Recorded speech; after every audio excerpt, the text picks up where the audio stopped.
पश्चिम Asia की तपती भू राजनीति में इस वक्त सबसे बड़ा सवाल सिर्फ एक है, क्या हालात काबू में हैं या तूफान आने से पहले की खामोशी है। दुनिया की तेल सप्लाई की लाइफलाइन माने जाने वाले स्ट्रेट ऑफ हॉर्मुज में अचानक बदली अमेरिकी रणनीति ने सभी को चौंका दिया है। डोनाल्ड ट्रंप ने जिस प्रोजेक्ट फ्रीडम को पूरे दमखम के साथ शुरू किया था, उससे महज 3 दिन के भीतर रोकने का फैसला किया है। यह सिर्फ एक सैन्य कदम नहीं बल्कि एक बड़ा रणनीतिक संकेत है। हालांकि ट्रंप के इस फैसले के बाद ब्रेंट क्रूड की कीमतों में गिरावट देखी गई और गिफ्ट निफ्टी में भी तेजी आई है, यानी मार्केट के लिए यह ग्रीन सिग्नल है। दरअसल यह ऑपरेशन मूल रूप से उन जहाजों को सुरक्षित रास्ता देने के लिए शुरू किया गया था जो हॉर्मुज में फंस गए थे। अमेरिकी नौसेना की तैनाती के साथ यह संदेश दिया गया था कि अब समुद्री रास्तों की सुरक्षा किसी भी कीमत पर सुनिश्चित की जाएगी। लेकिन हालात उम्मीद के मुताबिक नहीं चले। ऑपरेशन शुरू होते ही ईरान की ओर से आक्रामक प्रतिक्रिया देखने को मिली। ईरान ने न सिर्फ अमेरिकी जहाजों को चुनौती दी बल्कि यूएई पर भी हमले किए, जिससे तनाव और बढ़ गया और अंत में अमेरिका को अपने फैसले पर रोक लगानी पड़ी,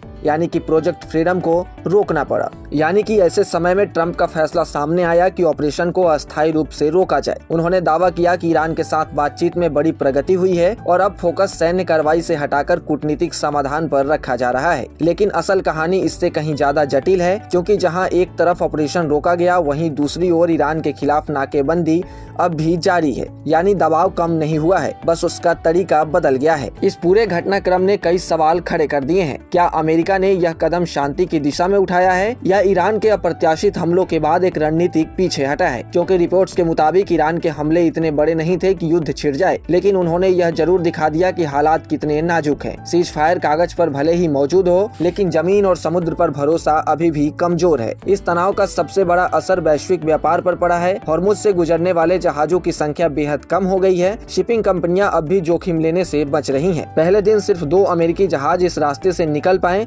जबकि अगले दिन कोई भी जहाज आगे नहीं बढ़ सका। इससे साफ है कि सिर्फ सैन्य मौजूदगी से भरोसा नहीं बहाल होता। स्थिति की गंभीरता का अंदाजा इस बात से भी लगाया जा सकता है कि हाल ही में एक कार्गो जहाज पर प्रोजेक्टाइल से हमले का दावा भी किया गया। यह घटना बताती है कि खतरा अभी टला नहीं है, बल्कि हर गुजरते दिन के साथ और अनिश्चित होते जा रहा है। कुल मिलाकर प्रोजेक्ट फ्रीडम का रुकना एक साधारण फैसला नहीं है, बल्कि एक बड़ा संकेत है।